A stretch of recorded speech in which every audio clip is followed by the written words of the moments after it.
नमस्कार दोस्तों। आज हम बात करने वाले हैं कुछ महत्वपूर्ण मुद्दों के बारे में। तो उससे पहले भी हमने बहुत सारी छोटी छोटी जानकारियाँ आप लोगों तक पहुंचाई हैं और आप लोगों का उन पर बहुत अच्छा रिस्पांस रहा। बहुत अच्छे कुछ लोगों ने कमेंट्स किए।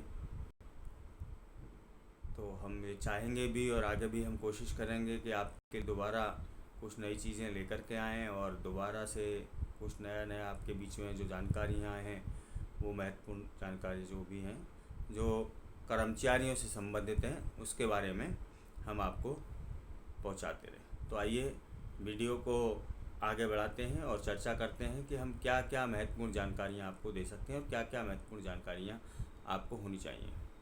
तो दोस्तों, सबसे पहले आज हम बात करेंगे कि यदि आप किसी कंपनी में, किसी संस्थान में, किसी होटल में, किसी इंडस्ट्री में, किसी दुकान पर, किसी अर्ध सरकारी, सरकारी पेट्रोल पंप, सीएनजी पंप, किसी यार्ड में, किसी एयरपोर्ट पर या किसी ओला में, उबर में या जोमेटो, स्विगी, बहुत सारी जगह में आजकल लोग काम करते हैं। और यदि आप इनमें से किसी भी संस्थान में ऐसी यानी कि किसी भी प्राइवेट इंडस्ट्री में डायरेक्ट या इनडायरेक्ट या ठेकेदार के माध्यम से काम करते हैं तो आपको क्या क्या चीज़ें मिलनी चाहिए और किन किन चीज़ों का आपको नॉलेज होनी चाहिए। तो दोस्तों, सबसे पहला जो हमारा विषय है, सबसे पहला है कि आपको क्या मिलना चाहिए। सबसे पहले आपका जो बेसिक ज़रूरतें हैं, जो बहुत ज़रूरी चीज़ें हैं, उसमें सबसे पहला है नियुक्ति पत्र। जब आप किसी भी संस्थान में काम करते हैं तो सबसे पहले आपको नियुक्ति पत्र मिलना चाहिए। और नियुक्ति पत्र में आपकी जो कंडीशंस हैं, जो सर्विस कंडीशन है, वो तय होनी चाहिए। और उसमें ये देखना जरूरी है, प्राय लोगों को मैं देखा गया है कि उस नियुक्ति पत्र को लोग पढ़ते नहीं हैं और ऐसे उठा करके साइन, या तो मिलता ही नहीं है लोगों को और मिलता है तो उसको साइन कर देते हैं और उसको पढ़ते नहीं है। तो मेरा दोस्तों यह सुझाव है कि सबसे पहले जो भी नियुक्ति पत्र आपको दिया जाता है उसको ध्यान से पढ़ें। उसकी सर्विस को, जो उसके टर्म्स एंड कंडीशंस हैं, उसको ध्यान से पढ़ें, सुनें, उसके बाद उस पर साइन करें। और उसकी जो ओरिजिनल कॉपी है वो आपके पास रहेगी और उसकी जो फ़ोटो कॉपी है वो नियोक्ता यानी मालिक, प्रबंधन, कंपनी, उनके पास रहेगी। तो पहला हमारा सवाल आया क्या मिलना चाहिए, नियुक्ति पत्र। दूसरा है, जब हम 30 दिन काम कर लेते हैं किसी भी संस्थान में तो 30 दिन काम करने के बाद हमें सैलरी मिलती है। तो सैलरी मिलने का जो हमारा वीक डेज है वो है 1 तारीख से लेकर के 7 तारीख के बीच में हमें सैलरी, किसी भी प्राइवेट संस्थान में अगर हम काम करते हैं तो हमें सैलरी मिल जानी चाहिए। अगर हमें 7 तारीख तक सैलरी कोई भी किसी कारणवश नहीं मिलती है तो जो मालिक है, जो कंपनी मालिक है, जो ठेकेदार है या जो हमारा ओनर है या जो भी हम जिसके लिए काम करते हैं उसको इसकी सूचना हमें बतानी होगी कि वो किस कारण से आपकी सैलरी 7 तारीख तक नहीं दे पाए, क्योंकि 7 तारीख तक सैलरी जो देना कंपलसरी है। अब ये तो हो गया कि सैलरी कंपलसरी है। अब आपने 30 दिन काम किया, पर आपको आजकल प्राय देखने में आ रहा है कि आप काम तो 30 दिन करते हैं पर वहाँ पर जो आपकी हाज़िरी है वो केवल कभी 25 दिन होती है, कभी 20 दिन होती है, कभी 18 दिन लगाते हैं। क्योंकि हाज़िरी लगाने का काम उनका है, इसलिए वो उसको हाज़िरी को नहीं लगाते हैं। तो यहाँ पर 2 चीज़ें आपके लिए मिलना आवश्यक है। सबसे पहले जो मैंने बताया कि आपको नियुक्ति पत्र मिलना चाहिए, तो नियुक्ति पत्र मिलेगा। दूसरा है आपको अटेंडेंस कार्ड। आपकी जो हाज़िरी है वो या तो बायोमेट्रिक होनी चाहिए और या आपके पास एक अटेंडेंस कार्ड भी होना चाहिए, जिसके कि अगर बायोमेट्रिक नहीं है तो जिस रजिस्टर में आप हाज़िरी लगाते हैं, साइन करते हैं, उसका एक बायोमेट्रिक अटेंडेंस तो लगाते यही लगाएंगे, उसके साथ एक अटेंडेंस कार्ड होना चाहिए। और जहाँ पर आप उसमें डालेंगे तो उस अटेंडेंस कार्ड में अपनी हाज़िरी स्वयं लगाएं। जब आप अपनी हाज़िरी स्वयं लगाएंगे तो वहाँ पर जो सिक्योरिटी गार्ड होगा या जो सुपरवाइज़र होगा या जो इंचार्ज होगा वो उस अटेंडेंस कार्ड पर साइन करेगा। जब वो उस अटेंडेंस कार्ड पर साइन करेगा तो और आपने जब उसमें आने और जाने का टाइम डालेगा, इनकेस अगर वो मैनेजमेंट कुछ नियोक्ता या कोई ठेकेदार वहाँ हेरा फेरी करता है तो वो अटेंडेंस कार्ड के माध्यम से आप ये प्रूफ कर पाएंगे कि आपने पूरे 30 दिन काम किया या 26 दिन काम किया या जितने दिन आपने काम किया उसको आप प्रूफ कर पाएंगे। तो दूसरा है आपके पास होना चाहिए एक अटेंडेंस कार्ड। अब जब सैलरी आपको मिलती है तो प्राय देखने में आता है कि सैलरी आपके सीधे या तो अकाउंट में डाल दी जाती है या कैश दे दी जाती है। अभी तो बहुत सारे लोगों ने ये प्रचलन बना रखा है कि वो सीधा ही कैश देते हैं।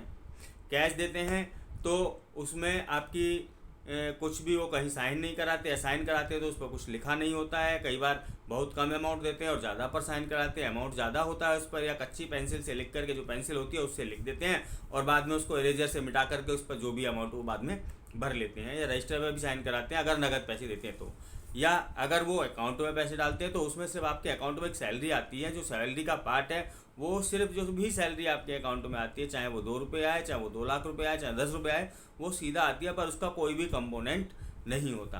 तो उसके लिए क्या करना चाहिए कि सैलरी मिलने से पहले, जब यानी कि आपको 7 तारीख को सैलरी मिलती है तो उससे कम से कम 1 हफ्ते पहले आपको पे स्लिप मिलनी चाहिए, यानी कि वेतन पर्ची या वेतन पत्र। जब वो आपको मिलेगा तो उसमें आपको क्या होगा, उसमें आपको ये पता लगेगा कि आपकी अटेंडेंस कितनी है, आपका बेसिक कितनी है, आपकी टोटल कितनी सैलरी है, आपकी छुट्टियां कितनी हैं, आपने कितनी छुट्टियां करी हैं, आपकी कितनी छुट्टियां पेंडिंग हैं, वो सारी चीज़ें, आपका कितना ईएसआई कटा है, कितना पीएफ कटा है, अगर आप ईएसआई पीएफ के लायबल हैं तो उसमें ये चीज़ें सारी आनी चाहिए।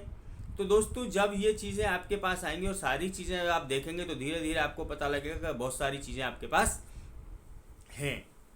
अब होता क्या है कि आपकी बेसिक का पता नहीं है, आपको आपका पीएफ का था इसका पता नहीं है, इसका कहाँ से पता लगेगा, इसका पता आपको जब लगेगा जब आपके पास पे स्लिप हो। तो आपको क्या करना है, जब किसी कंपनी में नौकरी करते हैं, शुरुआत करते हैं, जब जाते हैं तो फर्स्ट ऑफ ऑल आपको क्या मिलना चाहिए, नियुक्ति पत्र। दूसरा हो गया अटेंडेंस कार्ड, आपकी हाजिरी का मोड क्या है, हाजिरी आपकी कैसे लगनी चाहिए।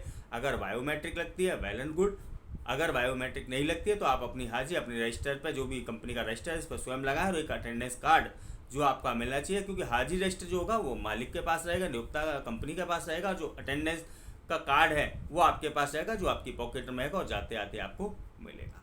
तीसरा आपको पे स्लिप, कि आपको पे स्लिप कैसे मिलनी चाहिए, तो ये बता दिया कि भाई पे स्लिप जो है आपकी, उसमें पे स्लिप्स का क्या फ़ायदा है कि कितने दिन आपकी सैलरी कटी, कितना ईएसआई में कटा, कितना पीएफ में कटा, कितने दिन आपके वर्किंग डे हैं, कितनी आपकी पेड लीव है, कितनी आपकी ईएल है, कितनी सीएल है, इस सब की जानकारी उसमें होगी और आपके पास एक सबूत भी रहेगा कि आपने इस कंपनी में काम किया। यदि कोई मालिक हेराफेरी करनी चाहे तो वो नहीं करता है। नंबर हो गया 3। अब चौथी बात है कि आप जिस कंपनी में काम करते हैं उसके लिए आपकी आइडेंटिफाई क्या है, आइडेंटिफिकेशन क्या है। तो आइडेंटिफिकेशन के लिए क्या होना चाहिए, एक आपके पास उस कंपनी का आई कार्ड, पहचान पत्र होना चाहिए।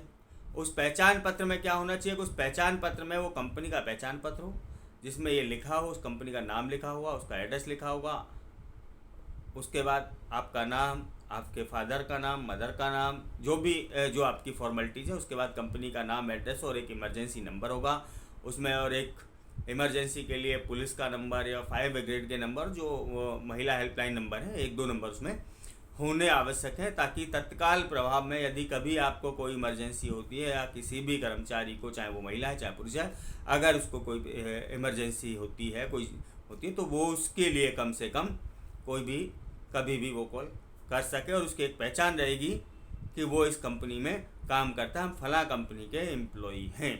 तो चौथी चीज़ क्या होनी चाहिए आपकी, कि एक कंपनी की आपकी पहचान होनी चाहिए, और वो पहचान किससे होगी, वो पहचान आपके आई कार्ड से होगी, पहचान आपके जो होगी वो आपके पहचान पत्र से होगी जिस कंपनी ने आपको वो दिया है। अगर कोई कंपनी आपको नहीं देती है तो उसके लिए आप मालिकों से डिमांड करें और उससे मांगें और उस पर, ताकि वो आगे से आपके पहचान बने और आपको पता रहे कि आप इस कंपनी के लिए काम करते हैं, और हमेशा वो आपके पास रहना भी चाहिए। कई बार होता है कि आप ओवर टाइम लगा करके जा रहे हैं, ओवर टाइम में जा रहे हैं, देर से काम करके जा रहे हैं, या कहीं फंस जाते हैं। प्राय मैंने देखा है कि कुछ बहुत सारी लोग रात को काम करके जा रहे होते हैं, और जब अकेले जा रहे होते हैं कुछ तो उनको कई बार बहुत सारी स्थितियों का सामना करना पड़ता है, या पुलिस का सामना करना पड़ता है कि भाई आप रात को, इतनी रात को कहाँ से आ रहे हैं, कहाँ गए थे।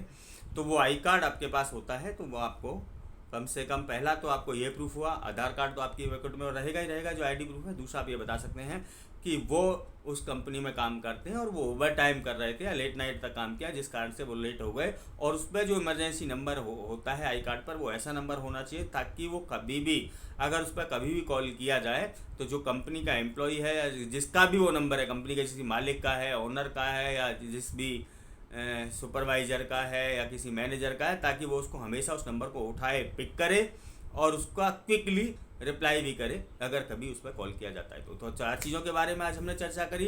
नंबर 1 आपका क्या होना चाहिए, अपॉइंटमेंट लेटर। नंबर 2 आपके पास वेतन पत्र होना चाहिए। नंबर 3 आपकी पहचान होनी चाहिए कि आप क्या काम करते हैं। चौथा आपकी जो क्या बोलते हैं अटेंडेंस कार्ड, चौथा आपका अटेंडेंस कार्ड होना चाहिए कि आपकी अटेंडेंस किस प्रकार से लगती है। तो दोस्तों आज पिछले हमने काफ़ी बहुत सारी अचीवमेंट यूनियन ने किए हैं जिसकी हमने जानकारी आप लोगों को दी है, बहुत सारे लोगों के कमेंट भी आए। तो मेरा आप सभी से अनुरोध है कि आज की ये जो जानकारी है आपको कैसी लगी हमें ज़रूर बताएं, अपना कमेंट्स ज़रूर लगें, हमें आपके कमेंट्स का इंतज़ार रहेगा। चैनल को लाइक करें, सब्सक्राइब करें, आई केवल बेल दबाना ना भूलें ताकि हमारी हर एक नई नोटिफिकेशन आप तक पहुंचती रहे। और मैं ये चाहता हूं कि आप हमें कमेंट्स करके अवश्य बताएं कि आपको हमारी वीडियो कैसी लगी ताकि हम जल्द ही आपके बीच में दूसरी वीडियो लेकर के आ सकें। तब तक के लिए नमस्कार, धन्यवाद।